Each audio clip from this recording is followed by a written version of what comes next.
Hey everybody, I just wanted to get on here and talk about my blog that I wrote called Grief Does Not Equate Lack of Faith. And I wanted to share 3 points from that blog that I wrote. But before we get into it, first of all, if you have not read it, go to my Facebook page. You will find it there. You can also go to the website Jazz, J-A-Z, and Jazz, Jas.com and click on Matters of the Heart. That is my blog name. You will find it there. So if you haven't read it, one, please go read it. If you have read it, thank you so much for the support and all the kind words and the love and the encouragement that you've given me. It does not go unnoticed. I very much appreciate it. Your feedback is letting me know that people need to hear about grief and that there's an audience for it, and which is what I was praying for. So, getting into it, the 3 points that I have. The first point that the Lord dealt with me about when I was going through this grief is loss is not grief. Loss and grief are not the same. They're not synonymous. They are two different things. Grief is the natural response or the reaction to loss. And I didn't realize that. And so that affected how I behaved. I didn't understand that how I grieved or the intensity of the grief was predicated on the size of the loss. And so in my case, I was trying to grieve the loss of my loved ones the same way I grieved losing a friend or losing a car. It's not to say that losing the car or losing the friends weren't hard for me. I did have to grieve losing those friends or losing the car, but it wasn't the same intensity as losing a loved one. And so by me trying to grieve the same way, I wasn't being effective. And so that really led me to live in a state of denial because I wasn't dealing with the grief the way I needed to live, or the way I needed to. And so I was living in a way of where I wanted my life to stay the same. I didn't want anything to change. I didn't want to accept the fact that the dynamics of my life had changed once my granddad and my mom had died. And then I had to deal with the fact that our family experienced cumulative grief, which means that our granddad died and 4 months later, mom died. So we didn't even have time to fully grieve one death before we got another death. And so I'm going through this cumulative grief, and I'm still trying to live my life the same way. I'm still trying to have all the same holidays the same way. I'm still trying to, power through Mother's Day and power through Thanksgiving and power through Christmas. And like nothing had changed, and it was not working at all. It just wasn't working. I wasn't ready to accept the fact that I needed to embrace what my life was going to be like post those deaths, and realize that I was grieving the loss of loved ones and also grieving the life that I used to live. And so because I wasn't understanding really loss and grief, God led me to point number 2, which was be honest. It seems so simple, but it really wasn't for me. It was not simple for me at all. Reason being is because I felt like I couldn't grieve because the loved ones that I had lost were all saved. They all knew Jesus. They had all been baptized and filled. And so because they all made it to where we're all trying to get to, I felt like, who am I to complain, or who am I to say anything when, they died saved? And I'm so thankful for that fact. But what I didn't realize was, in this life, we still have to live in our flesh. And so I wasn't dealing with the reality of the fact that, yes, I'm glad they're going to see the Lord when they wake up. But I also have to deal with the fact that the reality of they're not here right now. I have to live my life every day like they aren't here. They're not coming back. They're not on vacation. They have died. But I wasn't allowing myself to realize that fact. And so because I wasn't being honest, it really it hindered me. It really put me in a place where I just wasn't able to really move forward. It felt like I was suspended in air, like I was floating in water, like I had become stagnant. And it got to the point of where I was having a conversation with my best friend. I love her to pieces. She just flat out told me, Jasmine, you're not handling this well. You're not grieving. You're completely becoming a new person. And I couldn't argue with her. I couldn't fight it. I couldn't do anything because in myself, I knew that the grief was, I was allowing the grief to change me. But until she said it to me, I could stay in that level, in that denial. I could keep trying to power through and act like nothing had changed until she brought it to my attention. Once she brought it to my attention, now I'm responsible for it. Now it's like, okay, what are you going to do? Are you going to continue to allow this grief to hinder you? Or are you going to finally deal with it? So I finally decided that I was ready to deal with it. I was ready to figure out what I was feeling. I was ready to figure out how to move forward. I was ready to figure out how to live my life. And so I had to get to the point of where I was honest with God, I was honest with myself, and I was honest with everyone around me about my feelings, that I was sad, I was angry, I was upset, I was bitter, I was depressed.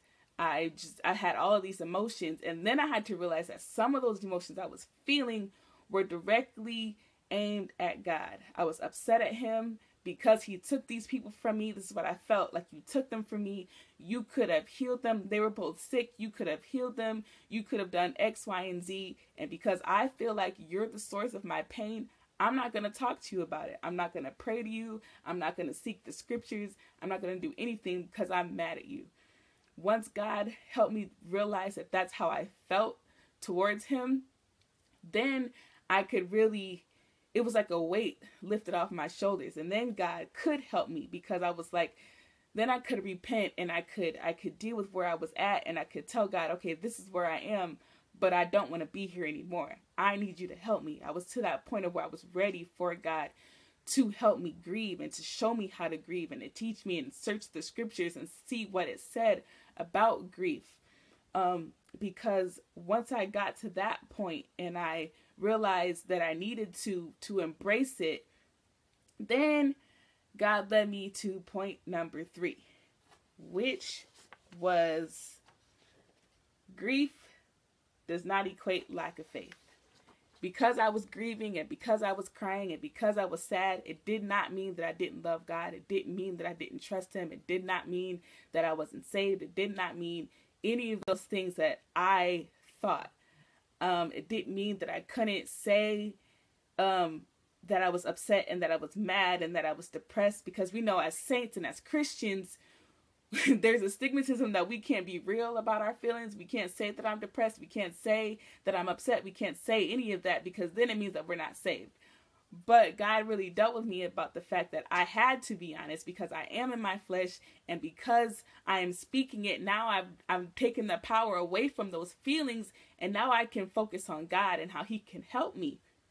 And so then I was able to search the scriptures, and I was able to get in the word, and I was able to see what the word said about grief and how the Lord could help me. And he took me to Psalms. There was so much in Psalms that I needed during that time, all those answers that I was seeking for, and those words that I meant and that I needed, that I was trying to find people to give to me, but they couldn't say it. It was already in the word. God had already promised that he would be there for me. He promised that he would heal my broken heart. He promised that he would comfort me. He promised that when my flesh and my heart fail, he is my strength and my heart and my portion forever. All of this was already in the word. But Shalonda, did this go with your... Yeah, this is in my blog. It's on my page. You can go find it. It's there. Like, all of this is in the blog. I'm just expounding on it some more. So Shalonda, go to my page. You will see it. It's there. But then I could really get to the point of where I could let the word be effective in my life. I could let God be God in my life, and I could let him show me and lead me and guide me through this grief and this loss that I had never experienced before.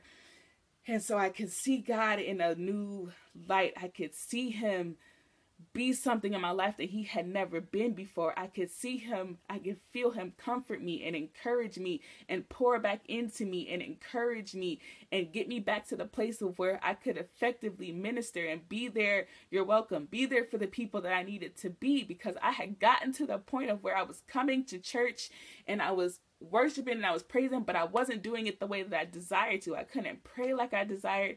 I couldn't worship like I desired. I couldn't lead praise and worship the way I desired, because I had allowed this grief to just hinder me and just keep me bound and locked up. I was bound, and God had already freed me. Whom the Son sets free is free indeed. But I allowed myself to be a slave and be bound to this grief because I didn't want to be honest.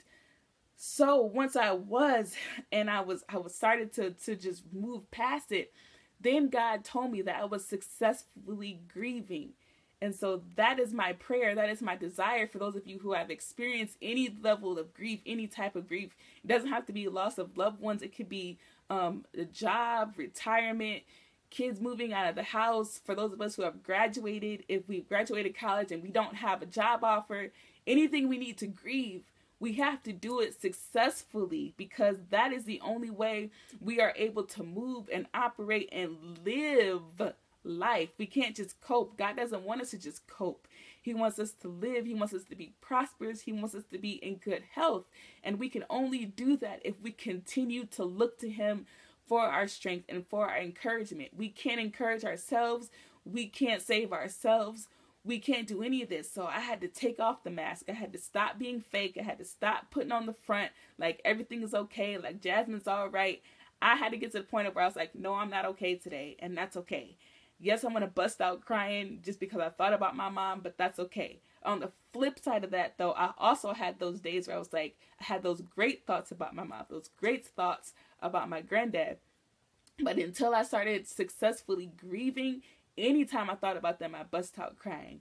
Now I can enjoy those thoughts. I can enjoy those memories because I'm not depressed and I'm not sad and I'm not in that place anymore. But it only happened through this revelation that God gave me, that loss and grief aren't the same, and that I had to be honest with my feelings, and that I had to realize that grief did not mean that I didn't love God and that I didn't understand what he did. So my prayer and my encouragement is for everybody to seek God and to let God be God in your life. Search the scriptures, see what it says about grief, see what it says about God encouraging us and being there for us. And when it gets too heavy for us, we can cast our cares and our burdens on him because he loves us and he cares for us. And all of these wonderful things that we have to first open up our hearts and allow God to do it for us, because he's a gentleman and he will never force himself on us. So until we get to the point of where we want to accept his help and we want to seek him, we literally make him unable to be God and be all those promises that he laid out in his word for us. So that is what I wanted to say. That is what I wanted to leave with you all. That was my encouragement for you all. I hope that it encourages you all. Please share it, like it, so that other people can see it. Again, one, if you haven't read the blog, it's on my page, so go ahead and find it. Two, when you read it, like, comment, and share it so other people can see it. And three, I have been so honored and blessed to be a part of a youth service at Christ the Rock Apostolic Church in Flint, Michigan, October 30th at 5:30. They have asked me to be on their panel for the youth service. I would love if you are available to come out so I could see you in person, meet you if I haven't already, get some more feedback from you on the blog. So that would be great. Those are my 3 things for you to do when this ends. Also, the blog that I have, I plan to update it every Thursday as the Lord leads me, but be sure to look out for it. I will post it, or you can keep looking at the website for the updates.